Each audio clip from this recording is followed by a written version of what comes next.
Hi, Church. Pastor Jeff here with another Trinity check-in. I discovered something this week, and I want to share it with you because it's feeding my faith, and I think it'll inspire you too. So, you all know me. I go up and hang out with the monks in Schuyler once a month, and it was this last Saturday. And one of the things we do is pray a passage of Scripture together.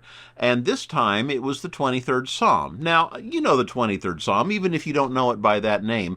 It's "The Lord is my shepherd, I shall not want." We always say it at funerals. We often say it at weddings. It's a good psalm for any phase of life because it talks about the journey of life in all of its phases. It's a beautiful psalm. I'm going to read it for you here in a moment. But usually we read it in the King James Version because of its kind of history, and so many people have it memorized in that older traditional way. However, language changes, and sometimes there's more to discover. Maybe you know the line that's just short of the end. "Surely goodness and mercy will follow me all the days of my life." Beautiful, right? Surely goodness and mercy shall follow me all the days of my life. Well, this translation that we used on Saturday said, "Surely goodness and mercy shall pursue me." Now, when you pray a passage of Scripture like that, you pay attention to where your thoughts land. You pay attention to what jumps out at you. And I loved that word "pursue." I loved that thought of goodness and mercy. God's hesed is the Hebrew word. God's faithful love, God's loving kindness will follow me, will pursue me, not just follow me, pursue me. So I couldn't help it. When I got home, I got out some of my resources, and you can really search through original languages in the Bible efficiently these days. And the word for follow or pursue in Hebrew is Radap. Now that of course is the original language the Psalms were written in. And Radap means to run after, to chase, to put to flight, or to follow, or to hunt, or even to persecute sometimes. It doesn't always have a negative connotation, but often it does. So if you're hunting an animal, for instance, for supper, you might say Radap. You're looking for the signs, you're chasing it, you're following that animal to try to hunt it down. If someone has, I don't know, gone off and you forgot to tell them something and you were to run after them, you would use a Radap for that as well. And it's great with the tools you have now. You can look up all the places in the Old Testament, the Hebrew Bible, where Radap is used. And I don't know, chase is almost my favorite, but pursue I get. Now, follow is sometimes the best word, but there is really a sense to Radap that it's about more than just a passive following, like I'm going to go where you go. No, it's more than just I'm going to go where you go. It's that I am intentionally coming after you.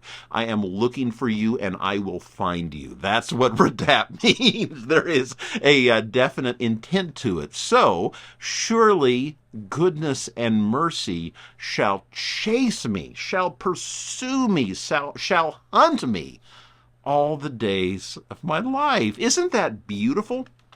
I'll tell you what looking up the origin of that word made me think of. You know, when I was working on my doctorate, it's basically a great big research paper, and there are lots of standards, types of methodologies that go into it. But you have to look for a lot of resources and find what you need. And there was a book from the 1950s from the World Council of Churches that, boy, it looked promising. I found it in a couple of databases, and it really looked like it might help me with the work on hope that I was doing.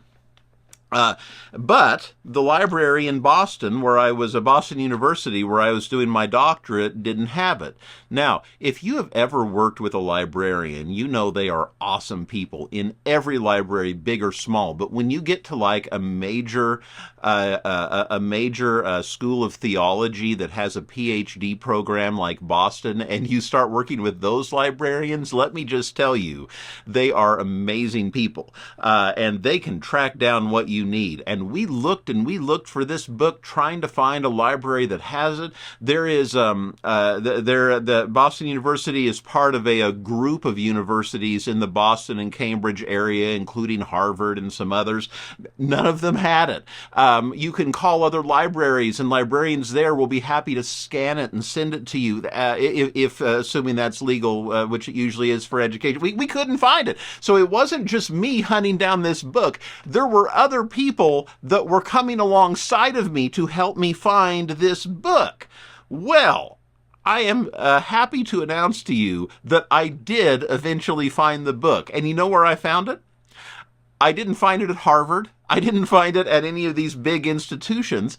It was in my local library in Hutchinson, Kansas, where I was serving at the time. Almost on a whim, I looked there, and would you believe it? This isn't actually the one from the library. I didn't steal it.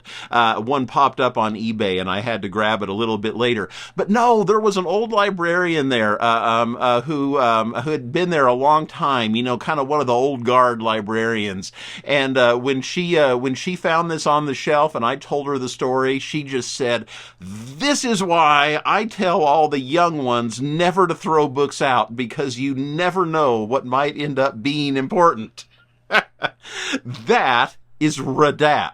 That is Radap. When you are searching for something with that much fervor, when others come alongside you, that is what it means to chase something down and to pursue it. And that is what goodness and mercy do for us when God is involved. Chases us, looks for us in the unlikeliest of places, brings others to walk alongside so that we might know the goodness and mercy even when we have a bent to running away from it. All right, I kind of went into preacher mode there, didn't I? I'm going to close by reading to you the 23rd Psalm, and I want you to appreciate it as deeply as I have grown in my own appreciation of it, even just this week. And we'll let it be our prayer together, all right? This is from the Common English Version, so it'll be just a little different than you're used to, but maybe it'll awaken something in you, too, to look up. The Lord is my shepherd, I shall not want. I do it, look at that. I do it on autopilot. The Lord is my shepherd, I lack nothing. He lets me rest in grassy meadows. He leads me to restful waters. He keeps me alive. He guides me in proper paths for the sake of his good name. Even when I walk through the darkest valley, I fear no danger, because you are with me. Your rod and your staff, they protect me. You set a table for me right in front of my enemies. You bathe my head in oil. My cup is so full it spills over. Yes, goodness and faithful love will pursue me all the days of my life, and I will live in the Lord's house as long as I live. See you soon, church.